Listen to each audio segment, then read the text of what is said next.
Yo soy Liliana Salgado, soy infectólogo especialista en adultos y vamos a tratar el día de hoy el tema de tratamiento de faringoamigdalitis.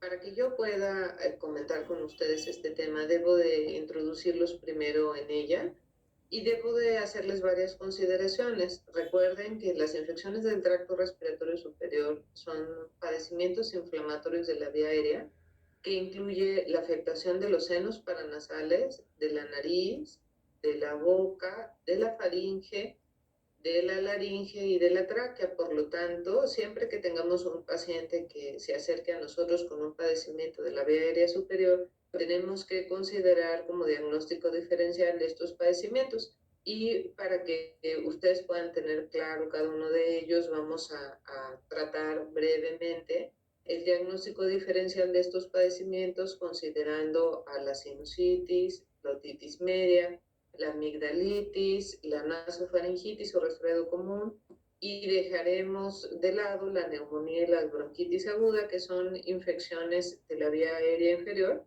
pero que también pueden ir de la mano con estos padecimientos. Por lo tanto, deben de ser considerados como parte del diagnóstico diferencial.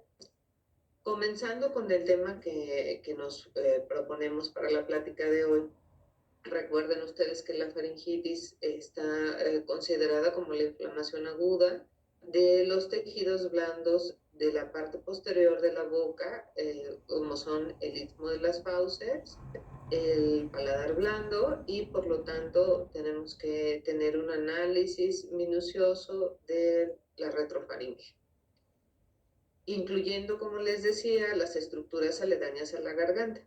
Los estreptococos son el agente causal más frecuente de este padecimiento. El estreptococo piógenes e inclusive estreptococo neumonio puede llegar a causar este problema.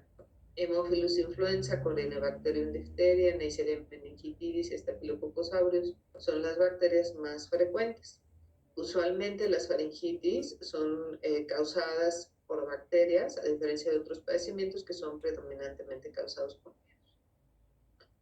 Los agentes causales, como les comentaba, son usualmente cocos gram positivos y por lo tanto las opciones terapéuticas serán cefalosporinas de primera generación y cefalosporinas de segunda generación, como cefalexina y cefuroxima.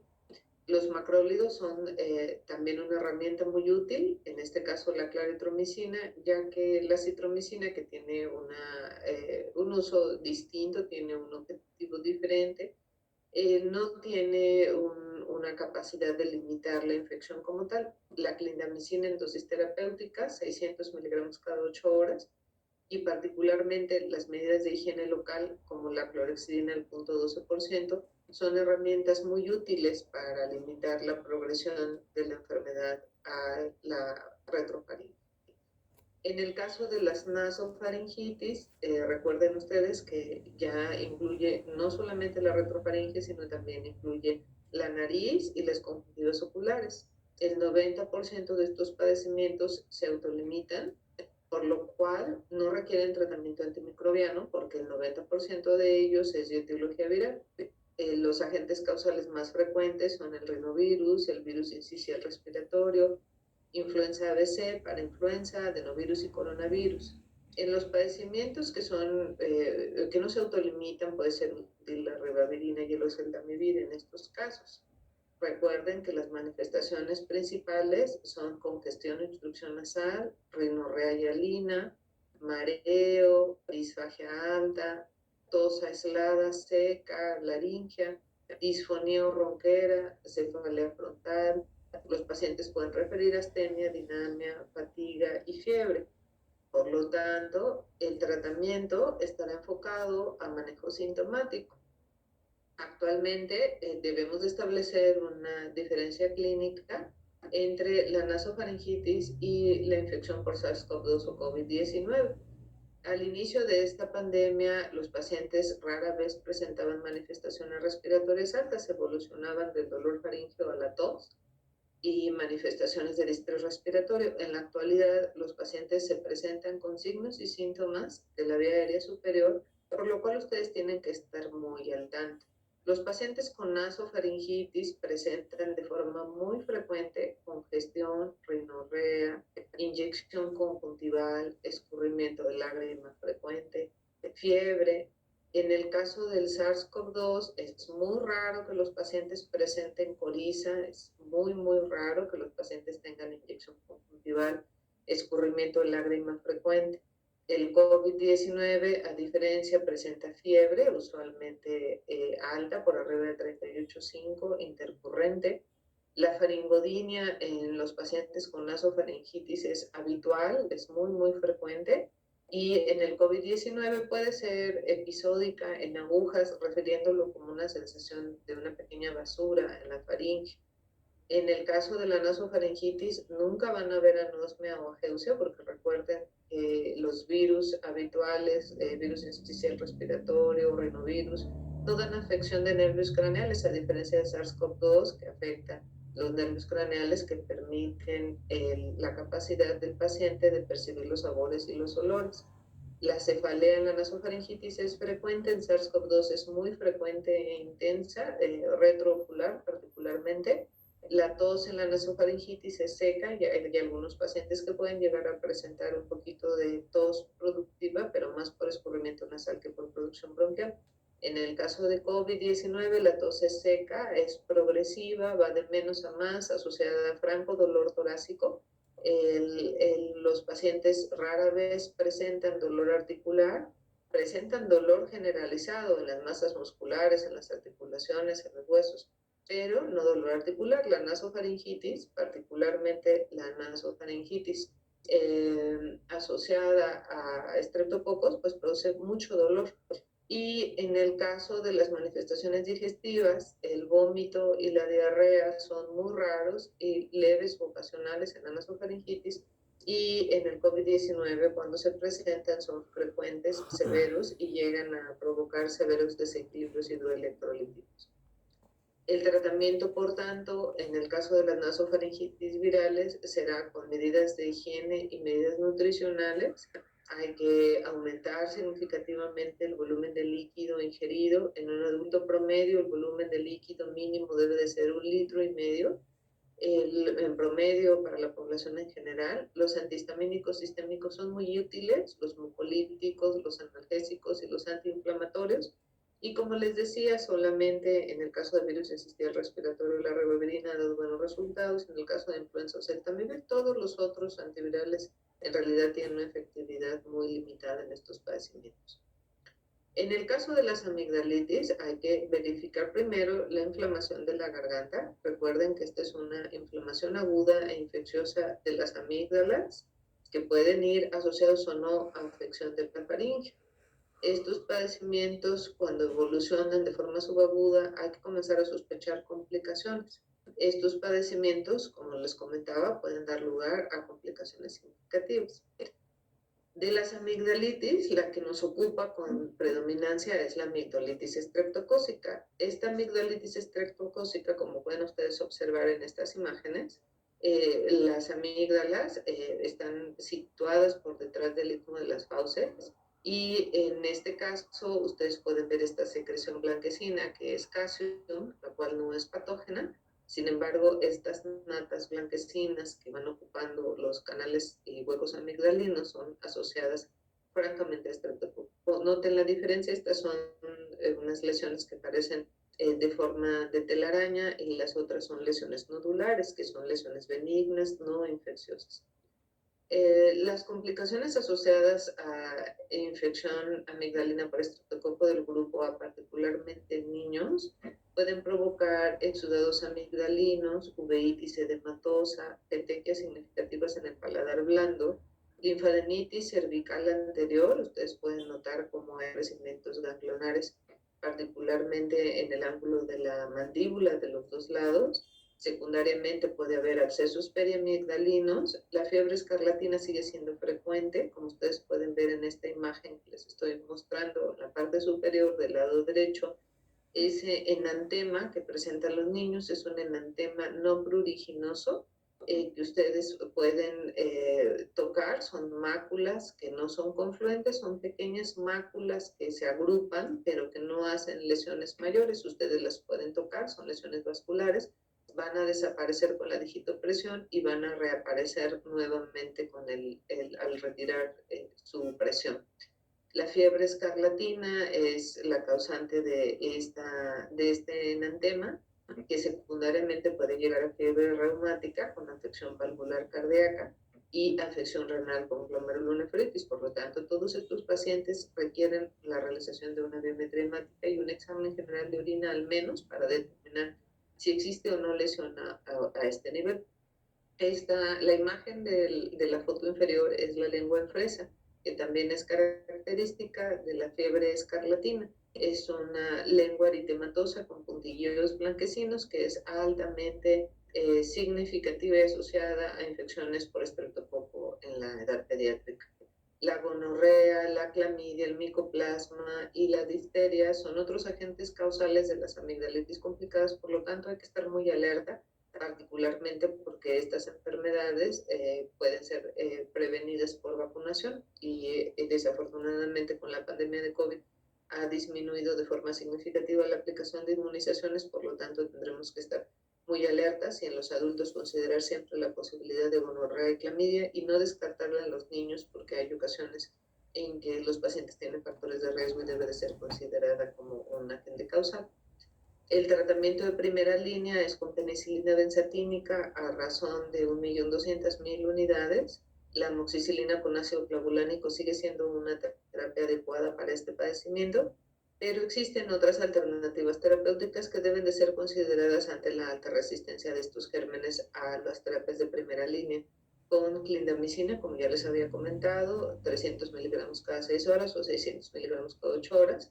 Claritromicina, por su efecto antiinflamatorio, tiene un papel fundamental en estos padecimientos, a razón de 500 miligramos cada 12 horas en los adultos, y las cefalosporinas, como les había comentado, de primera y segunda generación. En aquellos casos de recurrencia donde los pacientes presentan infecciones 1 o 2 veces por mes, pues está indicada la amigdalectomía, particularmente en aquellos que presentan situaciones de obstrucción de la retrofaringe.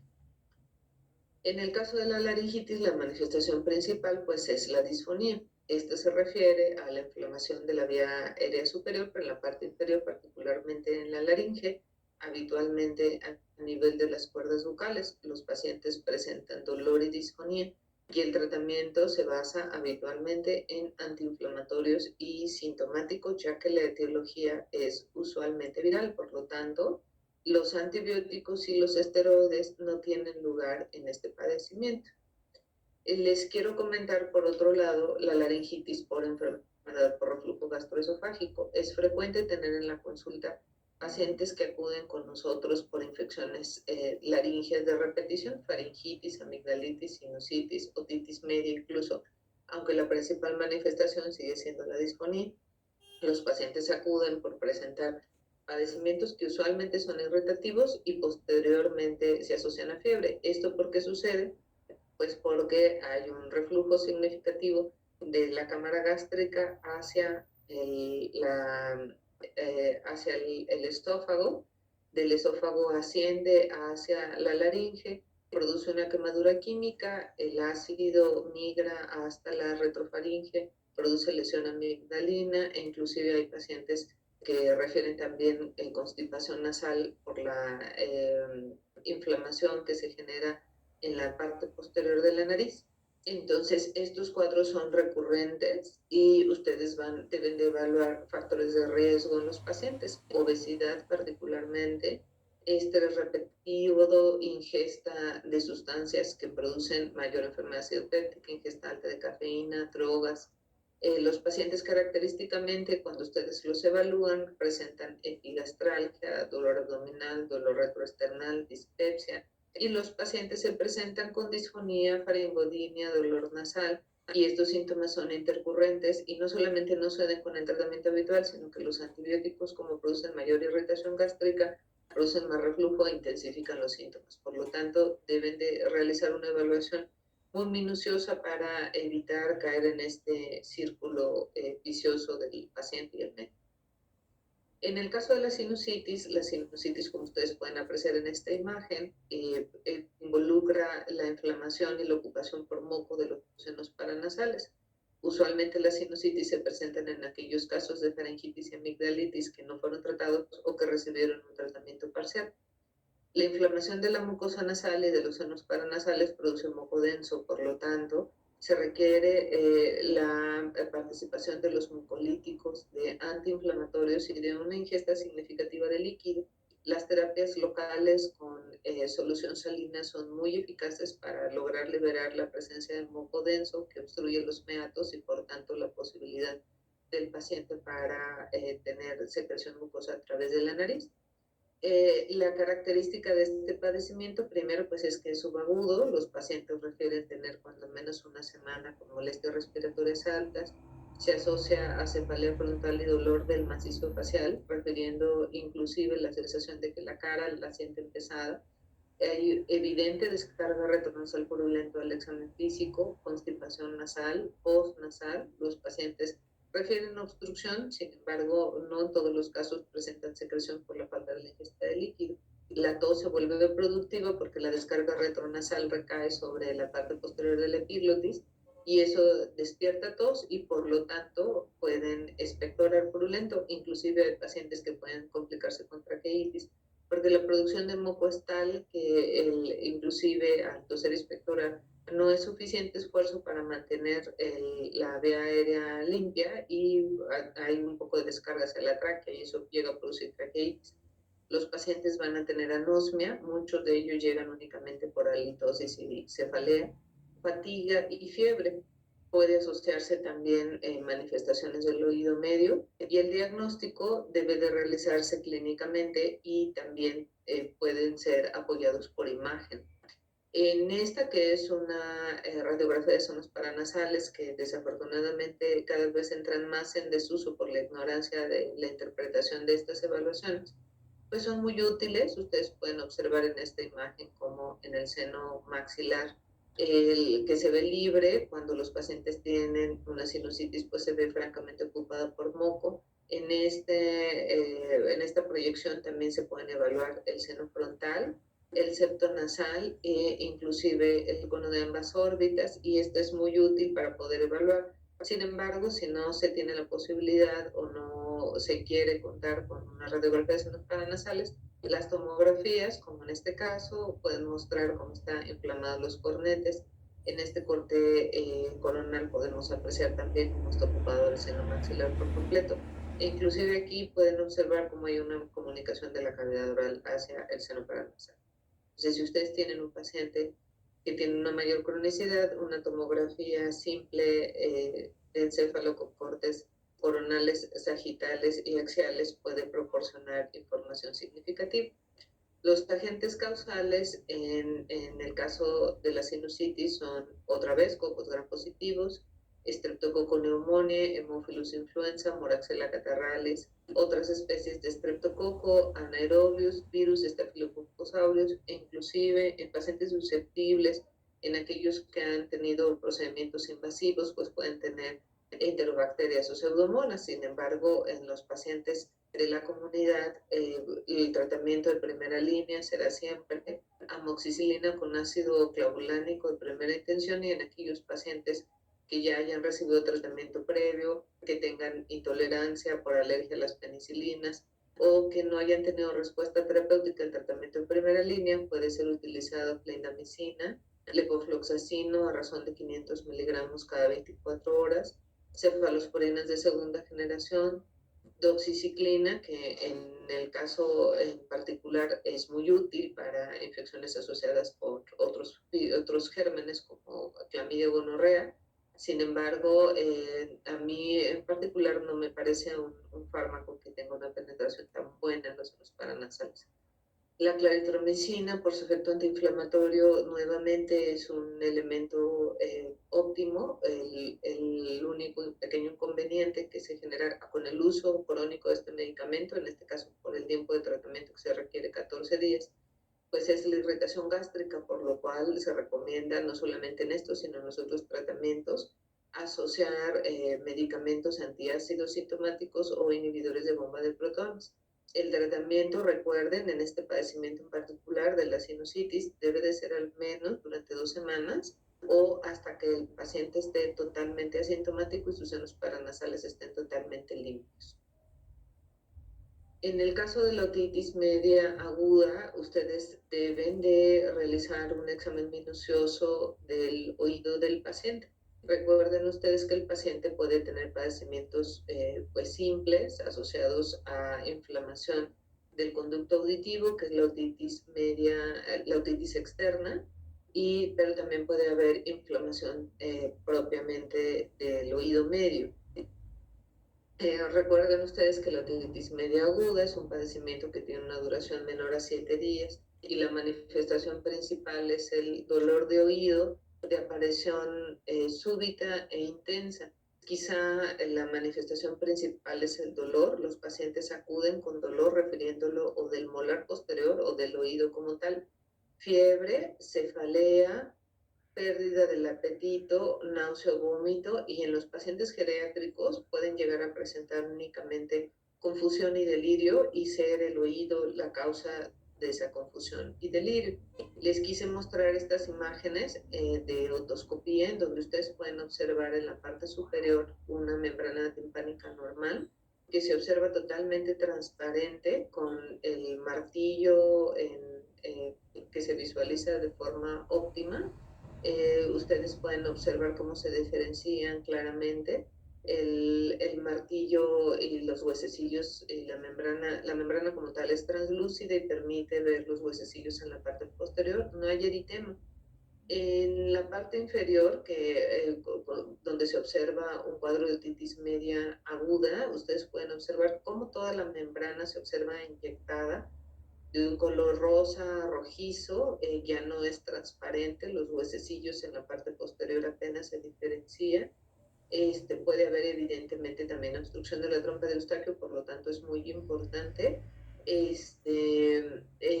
utilizar antihistamínicos y antiinflamatorios para que se libere la presión interna del oído y eso reduzca significativamente el dolor.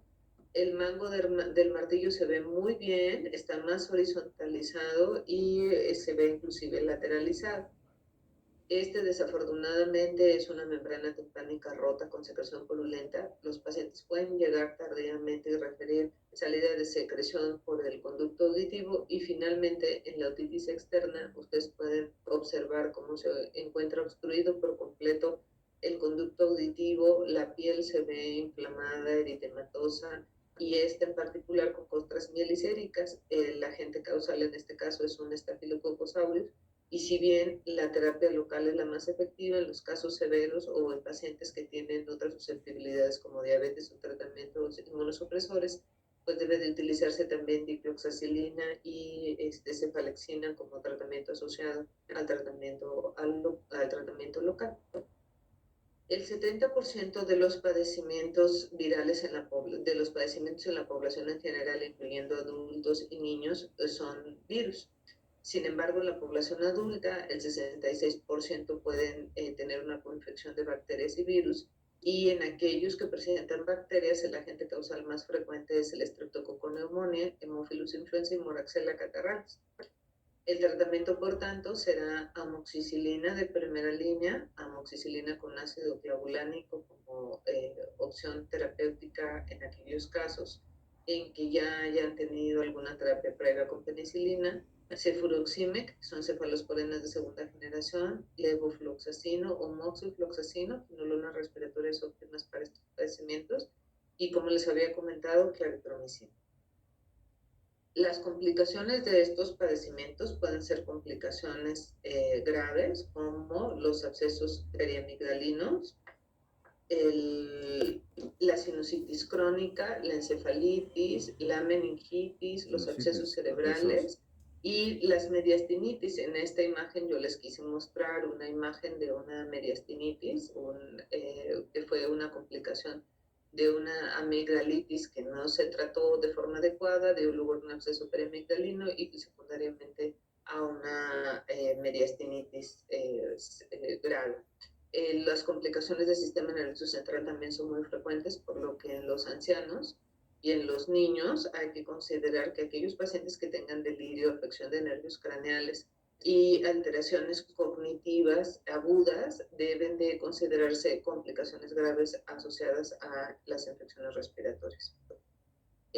Finalmente, debo de concluir que la revisión clínica del enfermo en estos padecimientos es prioritaria. De repente llegan los pacientes y comentan que el médico que los revisó de primera línea les hizo un interrogatorio dirigido, pero no les revisó la cavidad oral ni el cuello. Por lo tanto, evidentemente habrá padecimientos en los cuales es prioritario abrir la boca, revisar la faringe, la retrofaringe, las amígdalas, si el paciente tiene o no adenomegalias en el ángulo de la mandíbula, en la cara anterior del cuello, inclusive retroauriculares.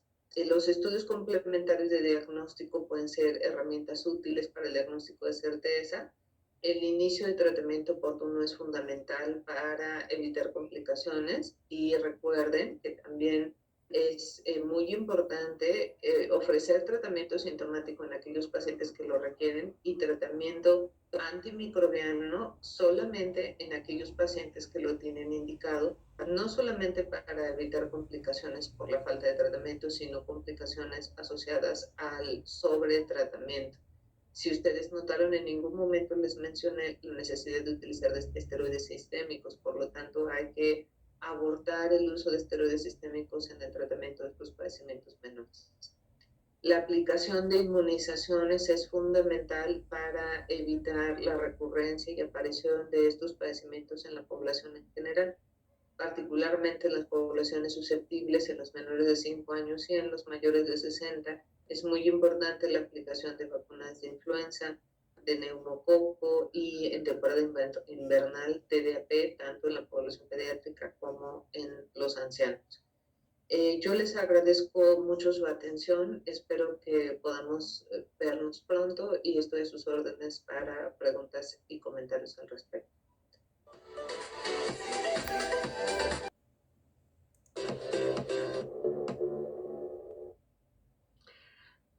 ¿Qué tal?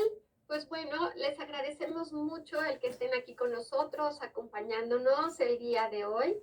Y bueno, la doctora Salgado no tarda mucho en conectarse con nosotros. Vamos a ser un poquito pacientes, lo cual les agradecemos para que nos dé respuesta a muchas de las preguntas que están surgiendo acerca del tema que ella presentó. Entonces, demos un poquito el espacio y de cualquier manera, está pasando en este momento en sus pantallas una cintilla con el correo electrónico de la doctora Salgado para que puedan también enviarle sus preguntas, que seguramente ella contestará con mucho gusto. Entonces, esperemos un poquitito más. Muchas gracias. ¿A usted? Hola, muy bien, ¿cómo están todos ustedes? Buenas tardes. ¿Qué tal, doctora? Buenas tardes. Doctora, pues es un tema muy común en nuestros consultorios, lo vemos muy a menudo y por lo mismo hay muchísimas preguntas, hay mucha actividad en el chat. Vamos a comenzar con algunas de estas preguntas. Doctora, nos preguntan... Perfecto, te escucho. Muchas gracias, doctora. Nos preguntan, ¿el estafilococo aureus en la cavidad oral en boca se considera parte de la flora normal? Y si es así, en el paciente que se encuentra asintomático, ¿esta debe de erradicarse en algún momento?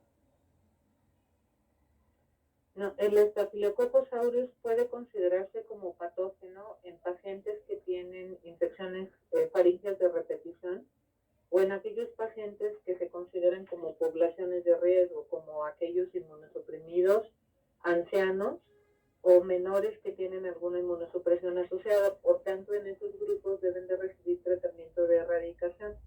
El resto de la población, si no tienen representación clínica, no debe de recibir tratamiento. Muy bien, doctora. Y doctora, en mononucleosis infecciosa, ¿cuál es el tratamiento que recomienda?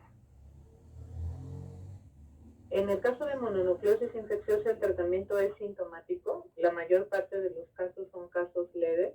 Únicamente hay que darles tratamiento para los síntomas que son aparentes, antiinflamatorios no esteroideos, y en aquellos pacientes que tienen cuadros más severos con adenopatías, dificultad para la deglución, etcétera, lo que se recomienda es utilizar esteroides en dosis bajas.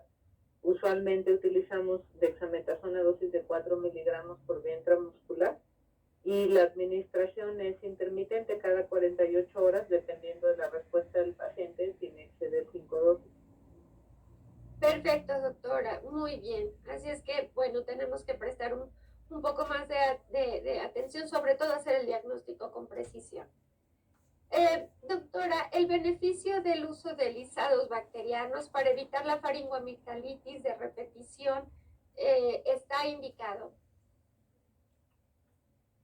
No existe una evidencia científica que apoye el uso de lisados bacterianos como profilaxis única para las infecciones de la vía aérea de repetición.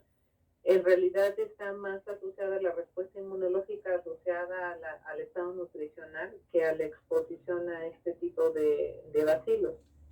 Pueden ser de utilidad en pacientes que son inmunocompetentes, pero en los pacientes que tienen infecciones de las vías aéreas de repetición hay que buscar otras causas. En los niños es frecuente que el estado nutricional sea el condicionante de las infecciones de repetición, y en los adultos la enfermedad por reflujo gastroesofágico, como lo comentamos en la plática. Entonces, primero hay que descartar otras patologías, ya que estas alternativas apoyan de forma muy escasa para la resolución de la enfermedad. Muchas gracias, doctora. También en su plática nos mencionó mucho de las diferencias que existen entre una faringoamigdalitis o unas infecciones faringoamigdalinas del tipo bacteriana, y ahora lo que, bueno, tenemos que estar como más pendiente con estos síntomas por COVID. La pregunta es, ¿pueden coexistir estas dos patologías? Más que haya una coexistencia de faringoamigdalitis con una infección, digamos, originada de manera bacteriana con una infección por COVID, en realidad la presentación que ha dado en los últimos meses la infección por SARS-CoV-2 es de manifestaciones de la vía respiratoria alta. En los primeros meses de la pandemia era muy frecuente o muy sencillo descartar la infección por SARS-CoV-2 en los pacientes que tenían síntomas respiratorios altos. En los últimos meses, la presentación de la infección por SARS-CoV-2 ha dado manifestaciones asociadas de la vía aérea alta, coriza, escurrimiento nasal, dolor faríngeo, tos aislada. Por lo tanto, no hay que considerar que todos los pacientes que tengan cuadro de vía aérea alta se trata de amigdalitis o faringitis virales, sino me refiero virales por otros virus, sino que cabe la posibilidad de que esta presentación, particularmente en los adultos jóvenes, pudiera estar asociada a SARS-CoV-2. Por lo tanto, los pacientes que tengan esta manifestación y que hayan tenido alguna exposición de riesgo para COVID, pues deben de considerarse la posibilidad de realizar estudios específicos. Muy bien, doctora. Así es. Doctora, en la sinusitis, los lavados nasales siempre pueden generar un poco de resequedad. En estos casos, ¿es recomendable la lubricación de la mucosa nasal? Sí, en todas las infecciones de los senos paranasales se debe de utilizar irrigación controlada con solución fisiológica. Cuando utilizamos solución fisiológica, que bueno, hay en diferentes presentaciones y diferentes marcas, la sequedad de la mucosa realmente es muy escasa. Lo que favorece la sequedad es la ausencia de estas irrigaciones con solución fisiológica. Lo que se recomienda es que los pacientes pueden hacer un hisopado con alguno de los aceites comerciales como aceites minerales o aceites de almendras que permiten lubricar al interior de la mucosa nasal. Se administra una muy pequeña cantidad a través de un hisopado nasal con mucho cuidado. El mismo paciente lo tiene que realizar, pero se utilizan de forma regular cada 6 o cada 8 horas lavados nasales con solución infusión fisiológica o agua de mar es suficiente para evitar esa sensación de resequedad que presentan los enfermos. Muchas gracias, doctora. Doctora, ¿y cuál es su opinión sobre el uso de las cefalosporinas combinadas con dexametasona? Ay, qué bueno que lo comentas, porque fíjate que ese es un problema muy serio que estamos enfrentando en la comunidad, porque desafortunadamente existen prescripciones múltiples de cefalosporinas de tercera generación combinadas con esteroides de liberación prolongada, como la dexametasona. Entonces, esta conducta ha derivado en la presencia de resistencias en la comunidad. Cuando nosotros utilizamos un antibiótico de mayor espectro antimicrobiano del requerido para el padecimiento que estamos tratando de controlar, lo que hacemos es que presionamos con el antibiótico al resto de las bacterias de la flora bacteriana normal del individuo y generamos resistencia. Recuerden ustedes que cuando utilizamos un antibiótico de amplio espectro como este, pues podemos arrasar con todas las enterobacterias del intestino y con gérmenes de, pues no solamente de la vía respiratoria, sino también de la vía urinaria y de la superficie cutánea. Entonces estos gérmenes, al verse presionados por el antibiótico, que desafortunadamente no tiene un efecto solamente en la faringe, sino en todo sitio, induce la formación de resistencias. Por eso es que en lo subsecuente hay pacientes que pueden presentar infecciones de la vía urinaria o inclusive infecciones respiratorias por gérmenes que presentan resistencia, aunque previamente no hayan tenido exposición a los mismos. Y el hecho de usar esteroides de depósito pues tampoco está indicado, porque los esteroides de depósito están diseñados para inmunosuprimir al paciente. Entonces recordemos que la mayor parte de las infecciones de la vía aérea superior son infecciones virales. Entonces, al inducir inmunosupresión con el esteroide, favorecemos la sobreinfección de las bacterias que en teoría estaban formando parte de la flora bacteriana normal, como estreptococos, estafilococos, morganela, moraxelas, etcétera, ¿no? Entonces, no debe de ser utilizada la combinación ni ninguno de los medicamentos por separado en infecciones de las vías aéreas altas. Muy bien, doctora, así es, y sí lo estamos viendo mucho. Doctora, hablando ahora de antibióticos, también de medicamentos, nos preguntan sobre la penicilina G procaínica de 800. ¿Se puede usar en niños y desde qué edad es recomendable? Mira, se puede utilizar en niños y en adultos. En ambos grupos es útil porque es un medicamento que justamente tiene un espectro antimicrobiano específico para cocos gram positivos, que son los causantes de las amigdalitis en la mayor parte de la población.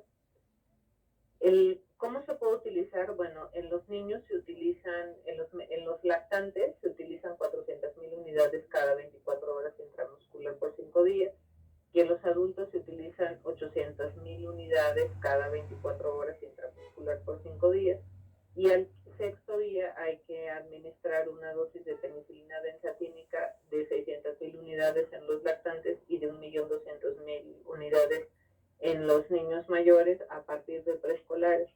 Sin embargo, el trauma emocional que les genera a los niños tan pequeños el uso de penicilinas y de fármacos intramusculares, pues la verdad es que no justifica el uso de estos fármacos. Hay otras cefalosporinas orales de primera y de segunda generación que les van a dar el mismo efecto a los pequeños y a los adultos y que les evitan el trauma pues, de la inyección intramuscular. Entonces yo les recomendaría que mejor utilizaran cefalosporinas orales o inclusive macrólidos que les pueden dar muy buena respuesta, como la claritromicina. Existen presentaciones en suspensión oral y en tabletas que se pueden adecuar y dosificar perfectamente bien en ese tipo de poblaciones. Muy bien, doctora. Doctora, pues ha sido un placer el haber estado aquí con usted, que haya dado respuesta a muchas de las preguntas.